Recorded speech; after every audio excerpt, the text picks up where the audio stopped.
Welcome to LOA Today. I'm Walt Thiessen. With me today is life coach and LOA teacher Joel Elston. This is your daily dose of happy. We are so happy you decided to join us today. It's funny, as the intro was playing, I was thinking about the lead up you and I had to the conversation, and Jen came up with the idea that we should talk about assumptions today. And I thought, that actually fits with what we're about to talk about. So without even intending to, we're actually going to do Jen's topic, which is pretty cool. I actually posted that on Instagram today. So that's Did you? She grabbed it. All right. Well, I wouldn't be surprised, but yes. Yeah, we followed I followed I found it. So she might have saw that. So that's good. I like that. Really, really good. Well, we should probably clue people. We probably should not assume that people know exactly what we're talking about. Exactly. Assumptions are not good. They really aren't. No. And the point of my post with assumptions and is at least from my perspective, assumptions and lack of communication is really the destruction of every relationship I know that people get into. That's where it happens. Assuming and not communicating about those assumptions is, and I don't want to say all of them, but a large percentage of relationships fall apart over that. I'll go the distance. I'll say all of them. Yes. I think it's actually fairly safe. Yes, I've and just especially how you can develop assumptions about what's going on, what the other person's thinking.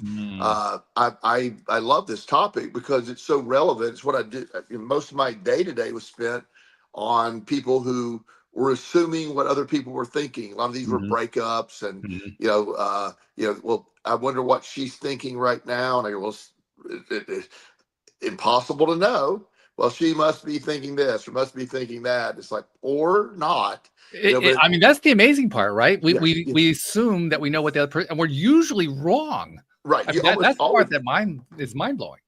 Well, and for me, I don't have those. I'm not usually getting those kind of assumptions, but the mind it fills in the blanks when it doesn't know something. It fills in the blanks with previous information, or if somebody is, you hear a loud boom somewhere, and I don't know if you have this. Do you have Ring camera? No. Okay. So Ring camera has this neighborhood where it's a community where they report things constantly. It's I see. Mm-hmm. Yeah. So every single night, and then multiple times on weekends, people will write, "Were those gunshots?" And the other thing is, my water pressure is low. Is anyone else experiencing that? Or there's always these things. So of course, I have to. And it's all anonymous. Sure. So I respond with, "Yes, those were gunshots. You should probably boil your water." and so, this is how Joel gets his ha-has. I love it. Yeah. So I do that. Does anybody? And one time I wrote, "Yes, they were shooting at me. It was horrible." So. Yeah, but the point is, what it most often is, particularly on the weekends, while it is more, these kids that have these high-powered cars. I live in an affluent area, so a lot of these kids have really nice cars. Yeah, and they're backfiring. They're loud mufflers. So, but of course, the assumption is to some retired person sitting in their house going, "Oh my God, that's multiple gunshots." Yeah, understandable. I get it. Yeah, yeah. But it does go to point to the challenge, the difficulty associated with making assumptions. Well, and it's not just limited to relationships either. No, assumptions in general. I mean, we all make assumptions on outcomes. We make assumptions on, employers. The idea that we use historical information to make assumptions that, and most of the time they're going to be benign and don't really matter. But sometimes they can really be blocking. And the idea that, well, I have this friend that was applying for a job. He's a doctor, and he really wanted a specific job, and he's never had to apply for a job before. So he applied. He had a great interview, very high-paying job, and he didn't hear for a few days. Oh, and he was very, very disappointed. So I guess they went with somebody else. And so I did the magic. I'm a smart ass, so I did this like, let me see if I can. Nope, nothing. I don't get anything. So maybe we should call them. And so he He said, no, I don't want to do that. So just call him. Just say, look, I appreciated the interview the other day. I got other opportunities I might be looking at. I'm not trying to pressure you, but if if you have made a decision and it's not me, let me know. I need to be looking. And the guy said, no, no, no, no. We are putting together an offer. You're going to be offered the job. But he Nah. had in his mind, he hadn't heard back, and he was willing to just walk away from that. Yeah. Yeah. It shows a few things. First of all, it shows how far off we can be in our assumptions. Yes. I mean, literally, it's 180 degrees. That's about as far away from accurate as you can get. And the other thing it can show is, or the other thing it does show is that we can set ourselves off doing stuff that's against our own best interest because of the assumptions that we made that were wrong. Absolutely. I mean, that's kind of scary when you think about it. Well, I mean, I don't know how many times, and I've done this for so long, but when people are assuming in relationships, or this, well, she didn't text me back, or I didn't text her back, and ask the damn question. Just the assumptions are killing you, and the answer can't be any. Even if it's the worst possible answer, at least there's a solution to that. Mm-hmm. And like you're saying, most of the time it's never the worst possible explanation, but we fill in the blanks with assumptions, which are almost always by default the worst possible outcome in what we're assuming. And we should also point out quite accurately that assumptions aren't always wrong either. I mean, we do occasionally get them right.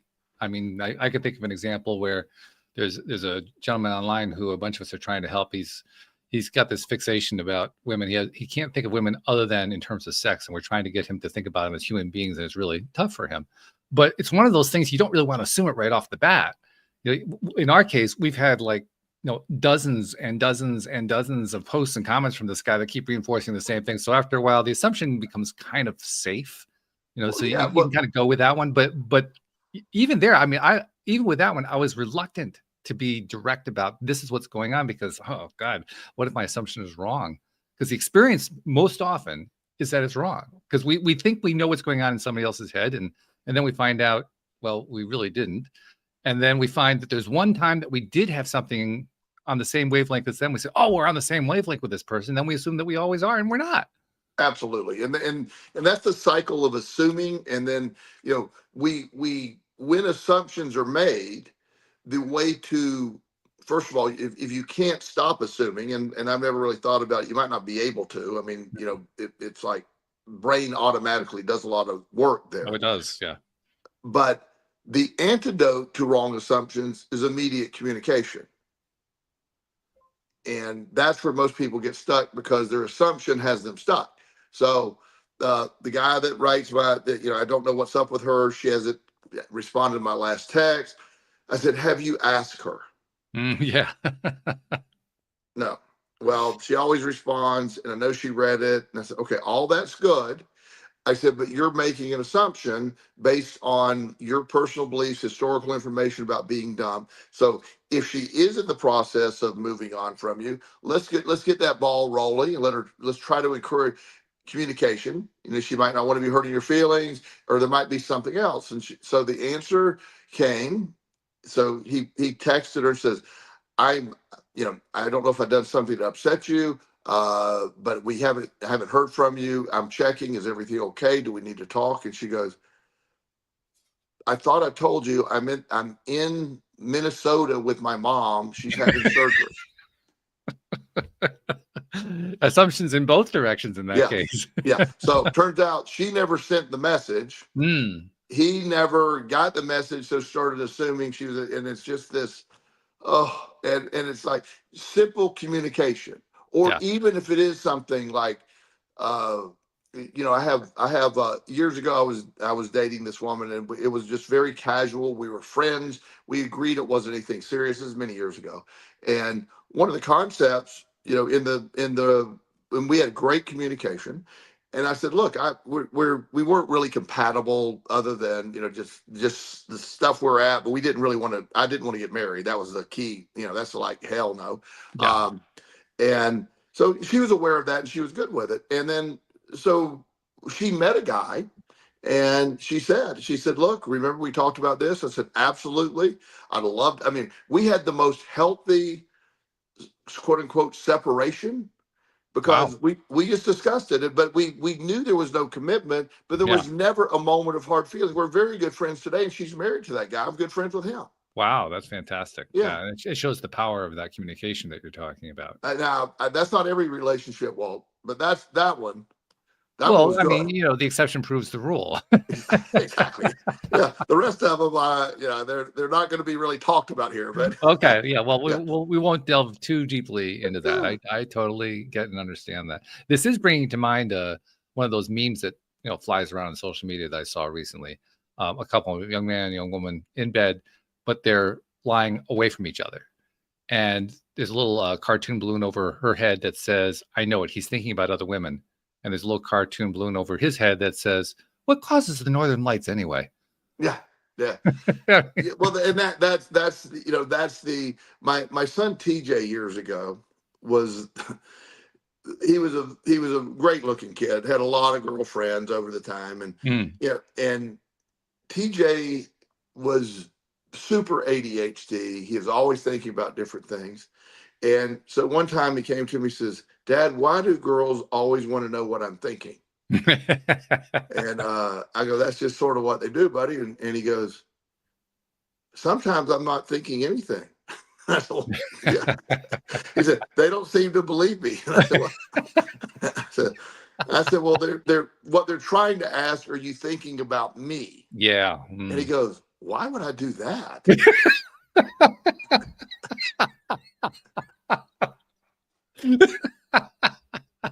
And he was very much the kid that would like there's some like one day I was there with him, and we were in the car, and he had this very puzzled look on his face, and I thought he was about to ask he said, "Can I ask you something, like it's a serious question?" Or I Mm. mean, I'm like, "Of course, buddy, you can ask me anything."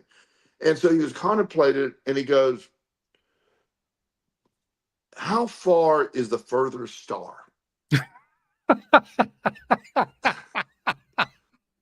I go, I don't know that, but we can find out. I just can't right now." And he goes, "That's been bothering me all day." I said, "Okay." But he thought it was important to ask, and he asked me if he could ask me the question. And I'm So sure that was at the top of the list of items that you had in mind as to what the question likely was going to be. I was with him. He was very literal, so there is no telling what would come out of his mouth. I can't. Yeah, I mean, he was awesome that way. He didn't lie. He was very literal. He told the truth, no matter Mm. what. Mm. But he was just also very, he would get, his brain would start working on a problem, and he would just, really, really get into the process. Like, Mm. it's, I was, we went to a football game in Charlotte, and the football game was on a phone. We had an early version of Microsoft had a phone a long time ago, Mm. but before Apple phones, right? Right. And it ate up so much data. It was ridiculous. But Mhm. for a second, I was showing him the game on my phone. It was very Mm. poor quality, and it was not well made. It kept crashing, but nonetheless, I was showing him the game. And the game that we were watching was on about probably a 7-second delay from what we were seeing live. Oh, okay. And the entire game, that's all he focused on. Explaining, well, here's what's happening, the distance, the speed of light, all this. It's going to a satellite, to the phone, and very poor quality. So, but it was just fascinating. But again, his brain was always looking for things, and people could look at him and say, "Man, he's a deep thinker." Mm. And he is, but not about the things they're thinking he's thinking. Yeah. He's always on a deep track. So when we know somebody really well, or we make assumptions, especially long-term relationship, you're Mm. making assumptions, and Oh, you're yeah. making the assumptions on often previous things that were negative. So this is a generic case, not anybody in particular, but it's a client. She's dated 3 or 4 guys, and each one, the term they use today, they ghosted her. Mm. They all of a sudden just cut her off. They quit communicating, wouldn't respond. They didn't say bye. They didn't break up. They just ghosted her. Right. So she then started anticipating at a deep level that this person is going to end up ghosting me. Yeah, And and I know how that one works out. That I've been down that road. That is not a fun road to be on. yeah, and so it makes it so assumptions can make your life miserable, Oh yeah, literally. and undermine your self-confidence, and Yes, self-worth. It yes, undermines your thought process. It undermines your emotional system. It undermines everything. yes, yeah. All Well, because of because it what also we could gets call in. a toxic emotion, or not a toxic assumption. I mean, Yeah. Well, it also gets it lights up the central nervous system. It puts you in a fight or yeah, flight often. yeah, He's about to break up with me. He's not doing this. He's not doing that, or she's not doing this, or somebody at work's talking about me, or years ago. This is a funny thing. I made an assumption, and it was actually true. So right before I left Williamsville Wellness, that's the company I worked at when you and I first spoke. right. It was a treatment center, and uh, I had no idea that I was quote unquote targeted to be fired. Mm, So they were trying to look for a reason to fire. I didn't know that at the time. right. So the wife of the owner is a very wealthy tobacco heiress, Hmm. and so when she would call, and back then, if the phone needed answering, I answered it. Hmm. So I just picked up the phone one day, said, "This is Joel, Williamsville Wellness," and she said, so historically we would have, I say, "Hey, how are you? Great. How you been? How are the kids? So we had this dialogue. So a few days before it was the end of my employment, obviously he had talked to her about it. So I answered the phone. I said, "Hey, how are you?" Not a word. Mm, "I need to speak with Bob, please." Totally different demeanor than we had ever mm, had. And it was like, oh. So I had, now I didn't put it together all the way. I go, there's a change in her demeanor toward me, right. The knowing behavior. how things work. So I knew something on some level was up. You Right. know what I mean? And now the assumption ended up being true. And also, I didn't care at that point. Yeah. I was ready Which to is go very anyway. helpful, by the way. That's a very helpful attitude. Yes, but I did notice the change in demeanor and perspective from her, and that was it turned out to be a true assumption. And so you'll see that a lot. Sometimes you'll recognize just when people change the way they look, because people won't make eye contact when something's about to happen. uh what one of the friends that I used to uh that it was employed at Israel Wellness, I was gone one day, and there was a whole big shakeup before I left. Mm. And so one of my friends was working there. I wasn't there, and he texted me and he said, "They're acting weird today." Mm. And I jokingly said, "They're weird every day. Don't worry about it." And he goes, "No, it's like nobody." We used to have this meeting. I wasn't invited to this meeting, and I said, "You're overthinking it. Don't worry about it." Well, while I was gone, they came in and they fired him, and he picked up on that he was not normally included. He knew he was on the way out. Mm. And you see that a lot. So you see, especially in unhealthy environments, assumptions are almost necessary, because it was so unstable there. Everybody knew they were going to be fired at some point. Well, with situations like that, what I found anyway is that you don't just get one clue. Right. You get a Oh yeah. whole series of clues. They're all basically repeating themselves in a variety of different ways that all point to the same end result, whatever the end result is. Right. So after a while, you have to ask yourself, well, is that an assumption, or is that just putting together the pieces? Yes. Well, and they may be one and the same sometimes. And Yeah, not all assumptions, as you sort of pointed out earlier, are unhealthy. right. They serve a purpose, because we got to fill in the blanks, as I keep saying. Hmm. If you don't have information, you need to, okay, this, and this. So I want to put this piece of information. I'll have to assume this goes right here for right now. Yeah. And the test is, do the pieces keep filling in? Yes, absolutely. And so just as we're doing this, one of the things I always like to do is bring remedies to problems. So when you're Hmm. assuming and it's creating problems, then you get to the communicating side. The Yeah. antidote is communication, and being able to ask the question, also not giving, I think it's sort of cruel when you're in a relationship if you are giving out those, changing your demeanor, changing that. I'm just, and you can imagine, I'm just very much a let's pull the band-aid off guy, Mm. let's just, if we're going to do this, let's break up, or let's go.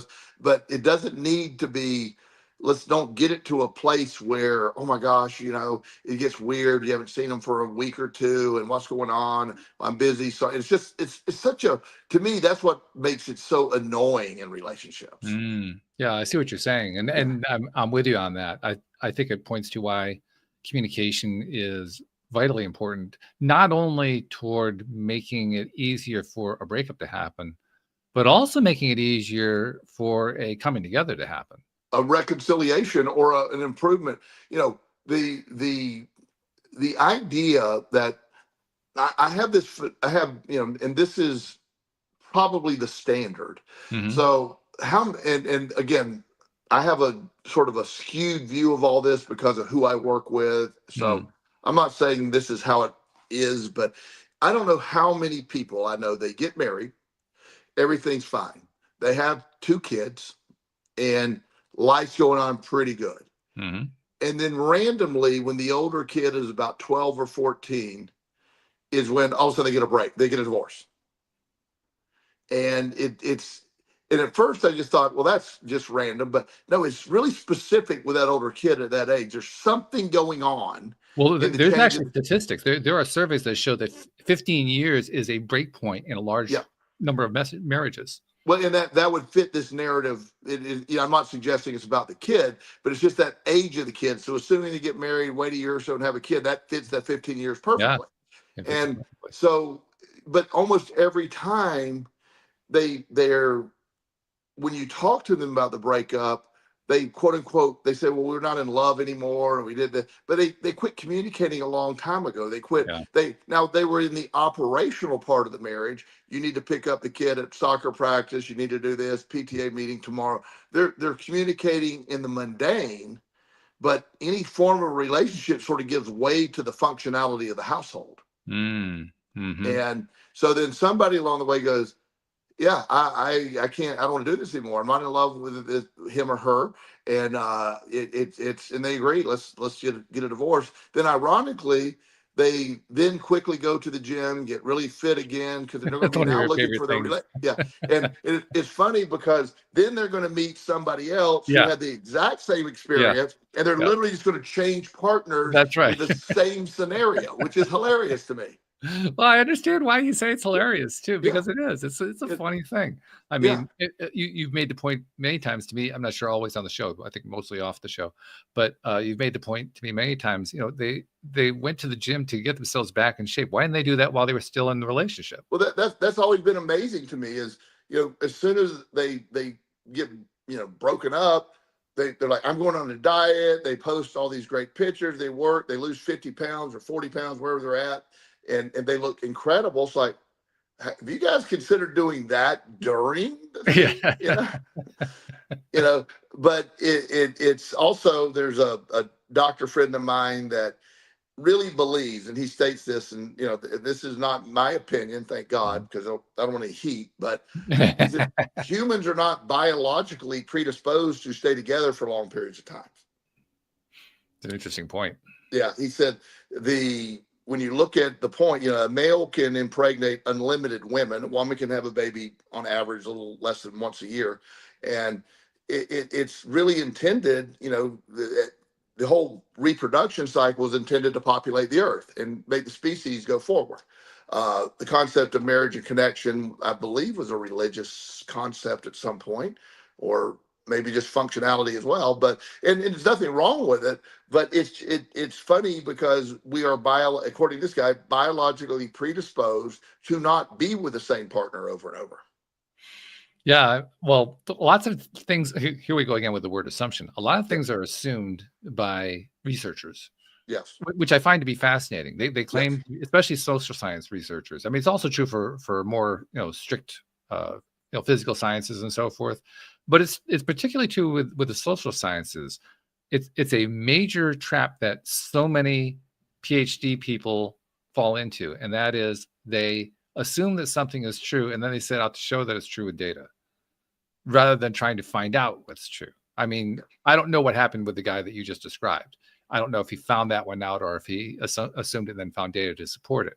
But what I do know is that I would say the vast majority, I don't think I'm out of bounds to say that, the vast majority of people in the social sciences do it in the reverse order from the way it would be done if it were truly scientific. There are a few who, you know, they're doing research just to find out what happens, just to explore, just they don't care which way the data is going to go. But I think they're few and far between. And as a result, if now again, I'm making an assumption here based on stuff that I've seen, based on stuff that I've read and so forth. But if my assumption is true, it raises a few questions in my mind. One of the questions that comes to my mind is, I wonder how many of the assumption-based researches that are done have produced false conclusions based on false assumptions. Oh, it's unlimited, and it's kind of scary. What this guy's methodology was, he wasn't doing it in a traditional sort of a social science kind of look. He was doing it biologically.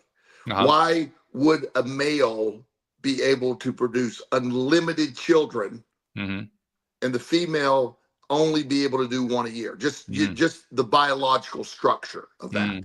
That's what he was going by. It's like, so forget emotion, forget rules. The idea that you're spreading your seed across the world to make as many kids as possible. That was the original intent.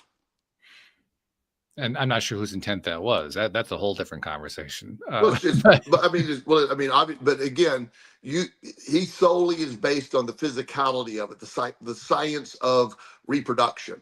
And yet there's also a lesson in here, though, because something that people, I need to kind of take a step back and describe what science is from my perspective. It's something that I find many people have misconceptions about, and I define my understanding of science based on what's known as the scientific method.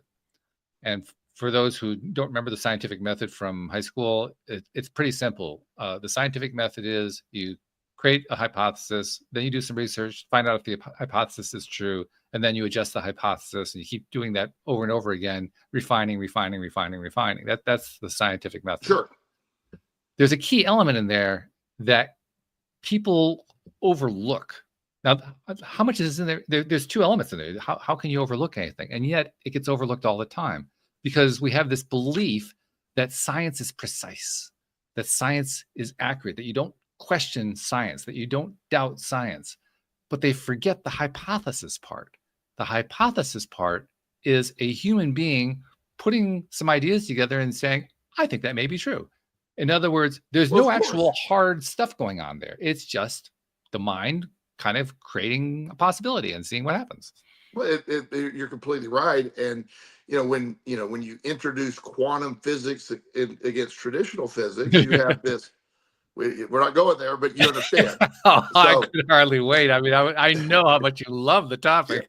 Yeah. So quantum physics literally coexists with proof. Both versions exist, and they've been proven true.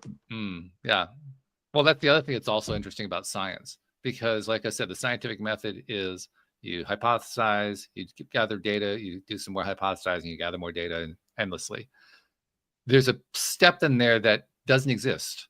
That's the proof step. Yeah. There's no such thing as proof in science. Well, here's an example of where proof did get proved. At first, the nuclear fission or creating a nuclear bomb was theory, right? Yeah. It was theory. So nobody knew. Even before the bomb, right before they set it off the first test, they're like, it's very unlikely that it will ignite every atom in the world to blow us all up. However, it was one of the possibilities. It was, yeah. And when they were able to make it happen, they proved their theory. It worked. Oh yeah, they were able to demonstrate that it worked, and Yeah, science does that often. Science yeah, is able to demonstrate that and certain things happen. The yeah. tricky part, like you were alluding to with quantum mechanics, and that's just actually the most dramatic one, but there are a lot of them, is that even when we think we've got it, we don't got it. Well, but that's why I've always, like, for example, it is standard science to believe that evolution is the fact. Yeah, And if you suggest it's anything other than that, you're automatically deemed wacky. absolutely. Yeah. hmm But when you really look at it, it has a lot of evidence saying it is, but there's some big missing pieces as well. Oh, just a few. Yeah. And so again, but assumptions are made. And hmm then I told you we talked about this a long time ago. So there's a formula to determine, based on your age. Yes, I love this one. Yeah. So Every time you set this one up, I just start to chuckle. yeah. So there's a guy that he was coming up with a formula to determine the maximum heart rate for a person to achieve during exercise. Right. And so he came up with this formula. You start with 220, you minus your age, and then you're reaching for a 90 to 95% max heartbeat. So that is literally in every exercise book, every training. It's science, right? It's there. The guy goes, no. I made all of that up. That the 220 is totally random. And he kept begging people to quit using it because there's nothing to it. It doesn't make any sense. It's random. But when I hear people talk, I've heard doctors say, well, here's how you determine your max heart rate. No. It's just simply a random. He was trying to come up with a standardized formula that sort of made sense, and he reverse engineered it. He figured he's very fit. He got his max heart rate up to what he thought was about, okay, that's it. And so then he came up with a number, and that was 220. That if you subtracted all that, so he built it on his. He said this was just for a general example that turned into. He wrote it in a paper and explained it clearly. This is not science. This is what I did, and it's considered science now.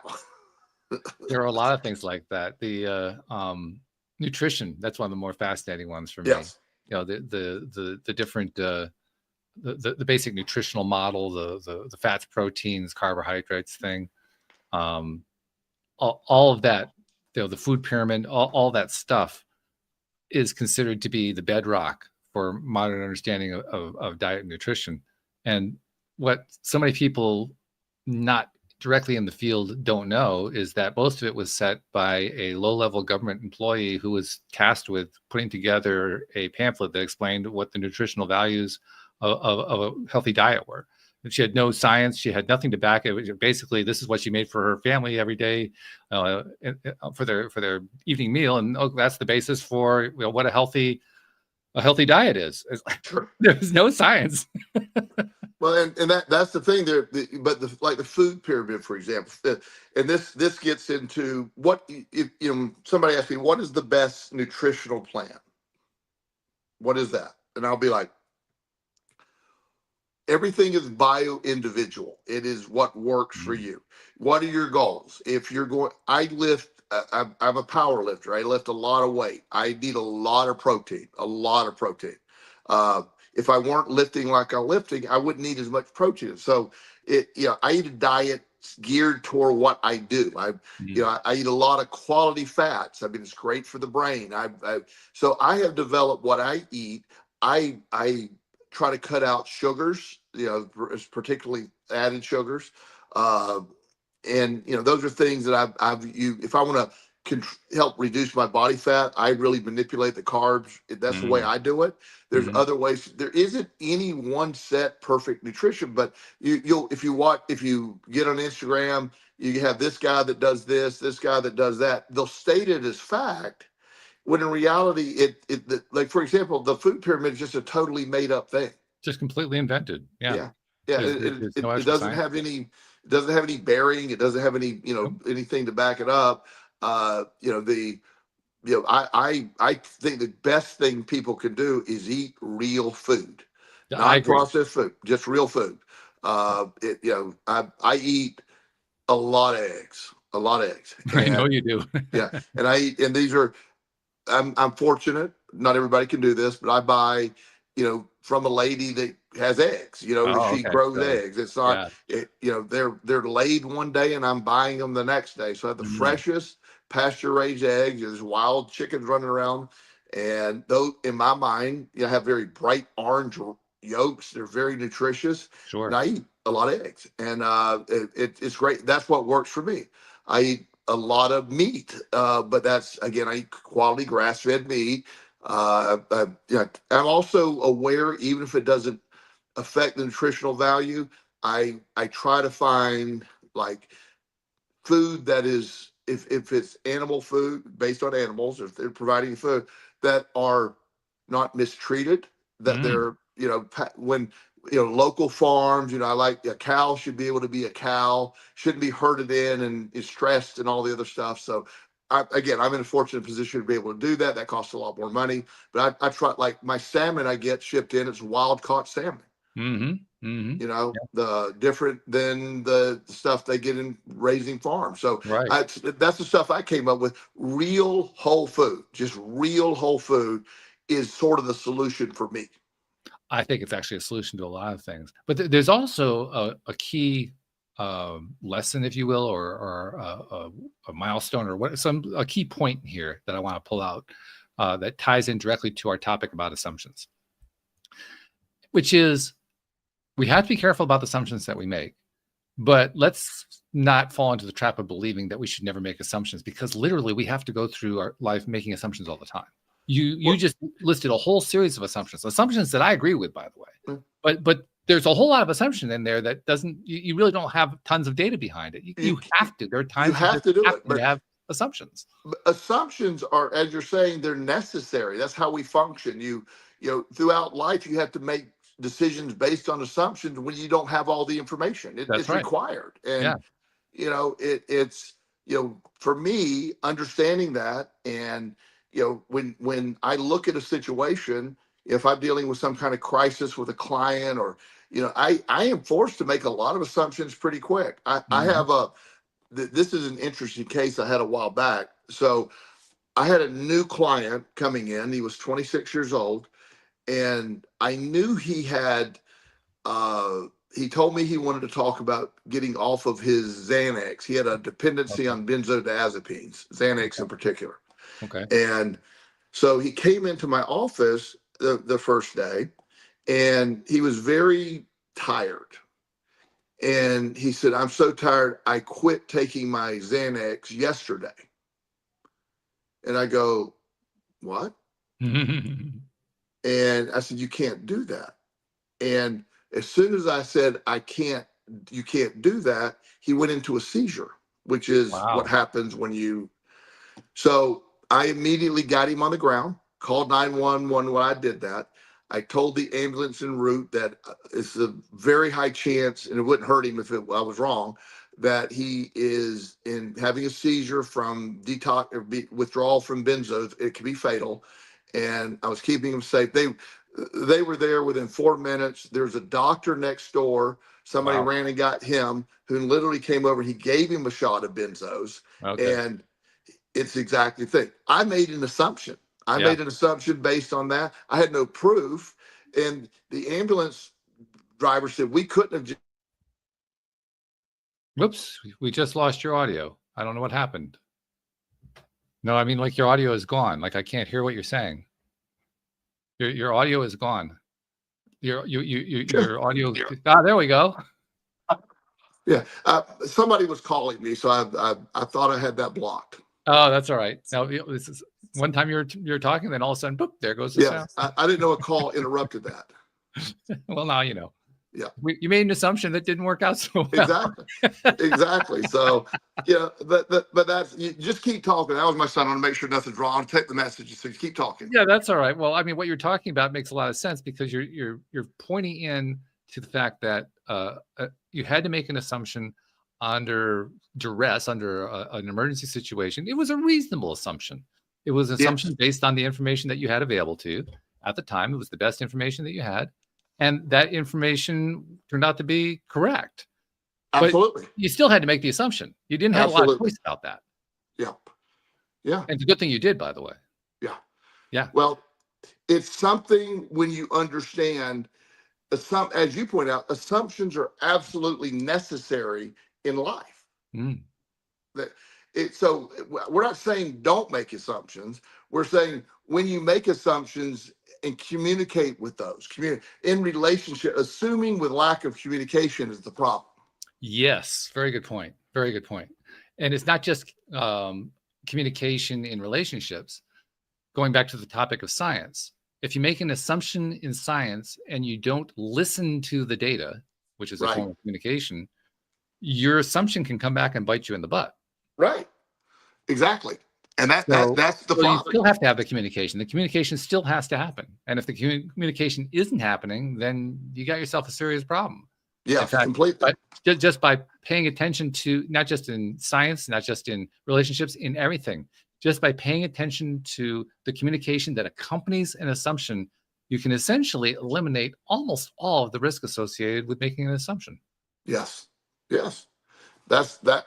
And assumption carries risk, and you can mitigate that risk with the communication. Yeah. Yeah. In fact, as I said that, I was thinking to myself, let's see, are there any exceptions?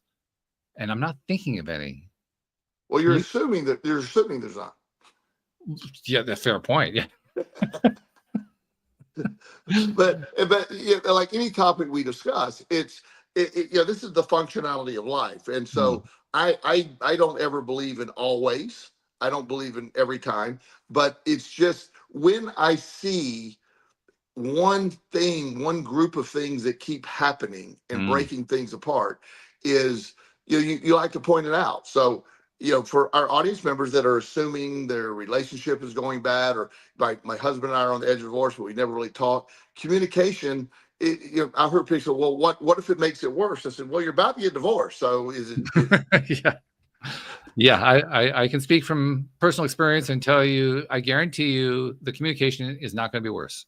Absolutely. Communication. It's an absolute ironclad guarantee. I can be 100% sure of it. Yeah. So that's how that works. Yeah, it's exactly how it works. Yeah.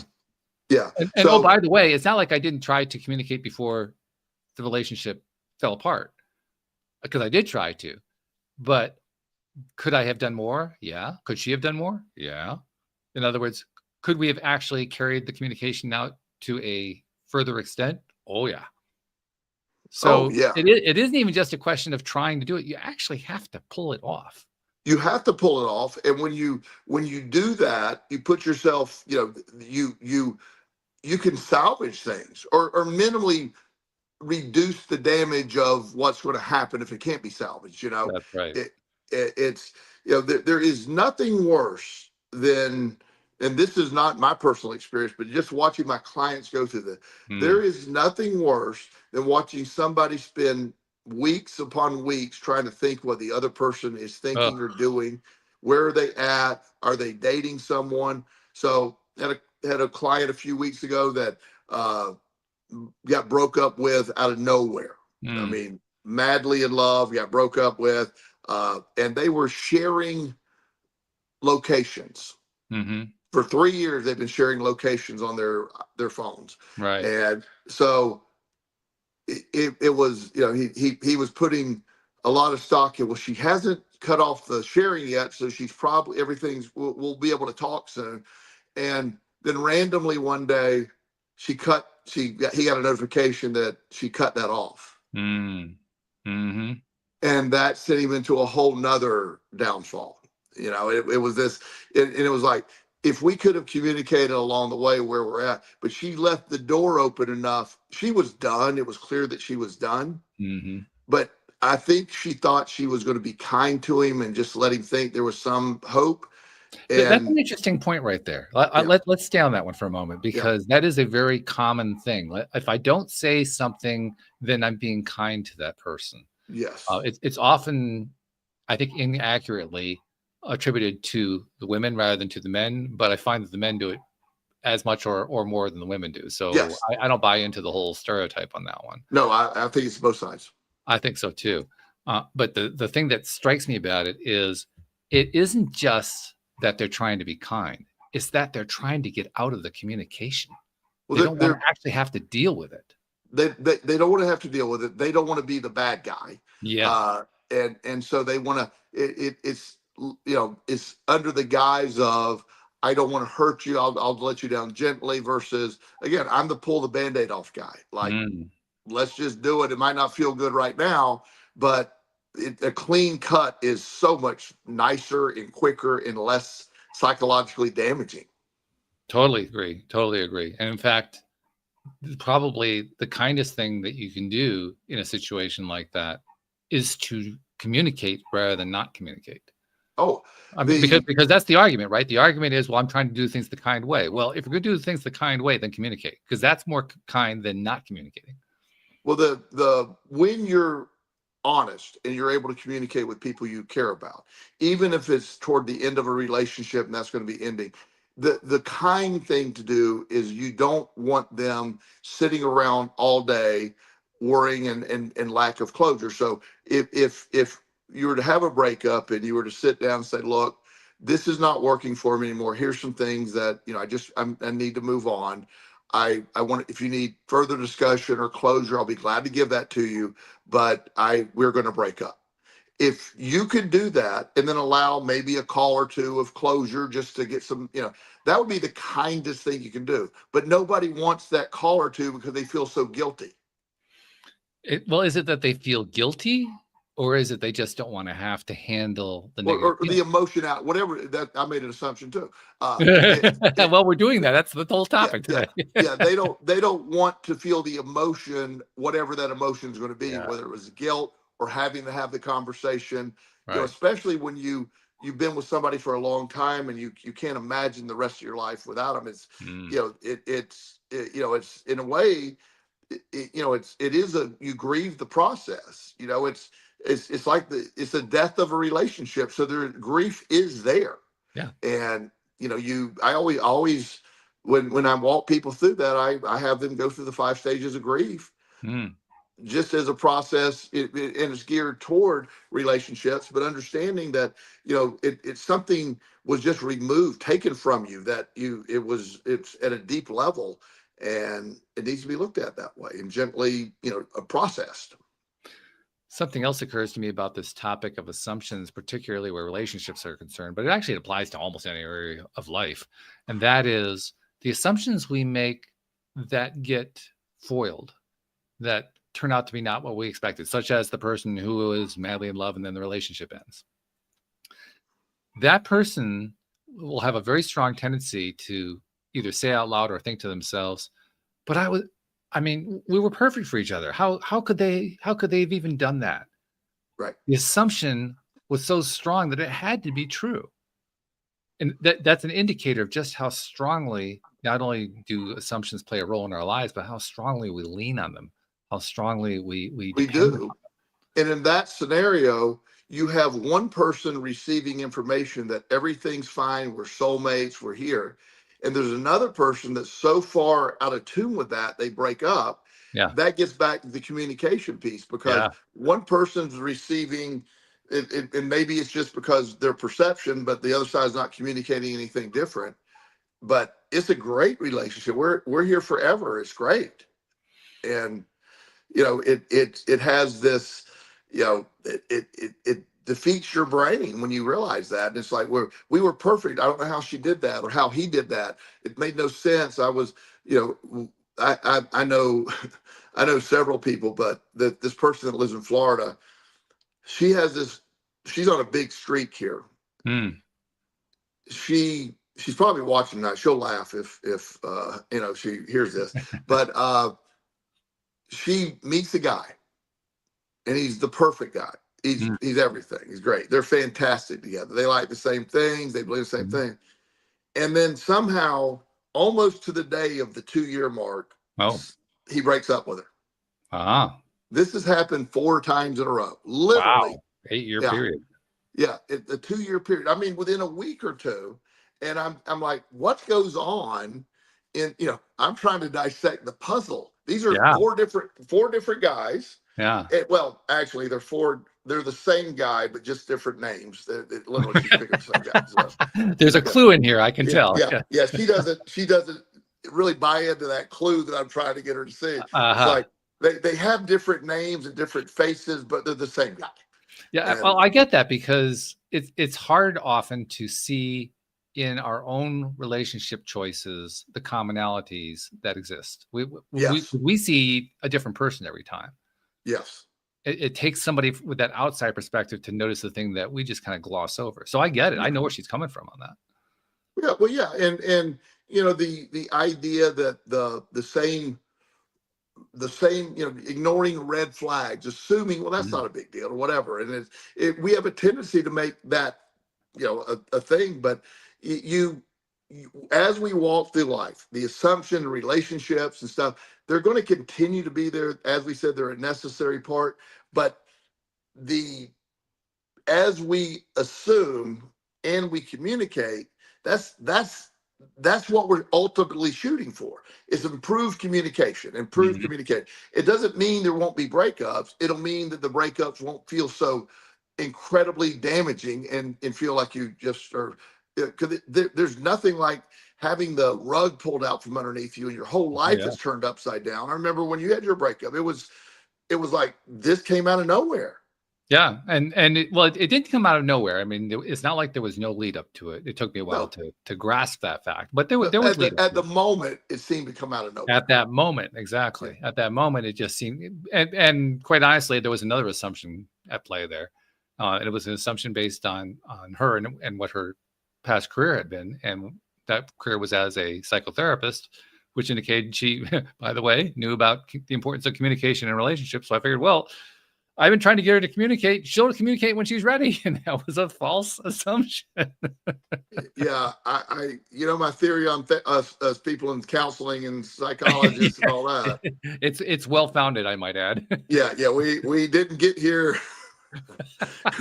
We didn't get here just because we went through it ourselves, so we have Yeah, our own damage. yeah, The vast majority of people in the field that I know of, even the most effective people in the field, have experienced their own stuff and had to come through it. Those are the ones right. that learned, and doesn't mean we implement it perfectly. I mean, we're still No, humans. Yeah. no. And in fact, I would say the one strength that therapists tend to have is because they've been through so many of them, they've covered a lot. So they have, a breadth of knowledge to draw upon, personal experience. And I'm saying that with a smile on my face, but it's actually quite important. I mean, well, in your own case, you went through a whole thing when you were younger with a gambling addiction. It paid huge dividends to you when you became a therapist, then later a life coach, just Yeah. because people could associate with what you're doing. Like, okay, he gets me. Well, and I believe my effectiveness has been reinforced with hundreds of clients over the years. The idea that I can relate by what I did, what happened to Mhm, me. And mhm. one of the reasons I use a life coaching model instead of traditional therapy model, they frown on sharing personal experiences where that's my whole game. As Yeah, I I never share. really understood that part, but that's why I never took the course. So I get it. Yeah. Yeah, yes, it's ridiculous. It's ridiculous. I'm not a big fan of that. But to me, the strength in what I went through, I have a few degrees and certifications. Just a few. I have a lot. Yeah, like 50. Yeah, but none of them matter compared to my experience, in my opinion. I learned some techniques. I've done some different things, but where it comes, what I went through, what worked for me, what has worked for my thousands of other clients, Mm, that's where the value is. It wasn't yeah. something I read in a book that says this, that, or the other.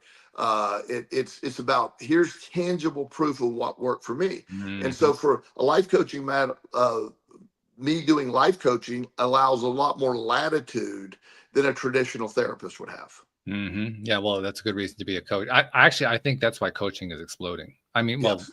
now I have my own perspective on it because I do this show and I have hundreds and hundreds of guests on it, and the Yeah. vast majority of them have some sort of a coaching thing that they're doing. Sure. So I'm exposed to a lot of coaches. Yes. But even out in the quote real world, I still encounter a lot of people who do some variation on coaching. They don't always do it as a profession, but it's amazing how often people play a coaching role in life, and I think it's growing. I think it's becoming a bigger thing than it used to be. Because I can remember a time where, you know, I look back on my childhood and so forth, and the adults that I knew, I would have been challenged to come up with maybe 2 or 3 who played coaching roles.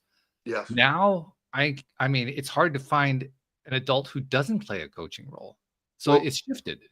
One of the things, if I'm coaching let's say someone's in a profession like they want to do better at being a personal trainer. And I work with a lot of personal trainers who want to improve their client list. So what I go to, I'm not going to tell them whatever anybody can show somebody how to lift a weight. That's not even the point. But every personal trainer I know that does well, they're coaches, they're therapists, they listen to the problems, they give positive feedback, they give support, they check on their clients. The woman showing up at the gym that just wants to be able to tell the trainer how she feels, what's going on, it is a form of life coaching as well. So I encourage a lot of personal training to take some life coaching courses to be able to, you know, whether you call yourself a life coach or not, understand it. Hairdressers are another one, bartenders are another. There's people that are out there that are not seemingly into coaching roles that really are. And so and that's based on experience, because it's all about communication. The most effective form of therapy that I use, and I have all the modalities that I can use, but motivational interviewing is the key to everything. It's a way of communicating, asking a lot of questions. And the more you do that, the more vested you get at the client gets vested in you, and their own communication will actually give them the answer of what they need to do. That makes sense to me. And in fact, as you know, I've been doing this show now for 13 years. I've pretty well developed the skill of asking questions, because that's what you do when you're a host on a show. And it's gotten to the point now where my questioning technique is really all about just bringing the other person out to talk about the stuff going on, which is essentially the same thing that a coach does. So even there, in a sense, I'm doing coaching. I mean, I'm not actively trying to be a coach to these people, but the process is kind of there anyway, just by default. Well, it is. It's really everywhere. It's literally in all areas of life now in ways that didn't exist 50 years ago. Well, and you know, I work with a lot of professional athletes as well, and most professional athletes, particularly of, you know, various races and stuff, they're not open to therapy. They going to see a doctor or a therapist for your psychological problems shows you're weak. Yeah. But they love coaching. They've been coached since they've been 6 years old. So they love the idea of coaching. Right.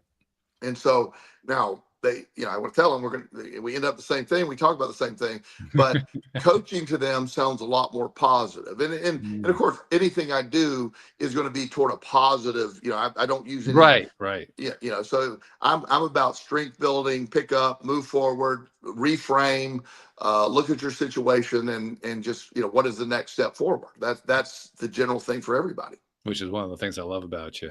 I also love these conversations. We have so much fun when we do these. I mean, even if we're assuming that we're going to have a topic of conversation, we still end up having a good conversation. So the assumption actually works out well in those cases. We never have had a bad one. And today, I'm going to give us a 95% success rate of not going down a rabbit hole. I think you're right. We didn't really go down a rabbit hole at all. Yeah. We actually stayed on topic. Pretty much, yeah. We should probably take our temperature to see if we're okay. Yeah, I mean, well, last week when we did, you know, the rumination thing, we stayed totally on topic. 2 in a row. I don't know if I can handle that. Yeah, so my commitment to our audience next week is we're going down a rabbit hole. That's my assumption, actually. Yeah. I don't know what the rabbit hole is, but we'll find one, I promise. Well, then all we can do is invite people to come back next time. Thank you for being listeners. We'll see you all next time here on LOA Today. Goodbye, everybody.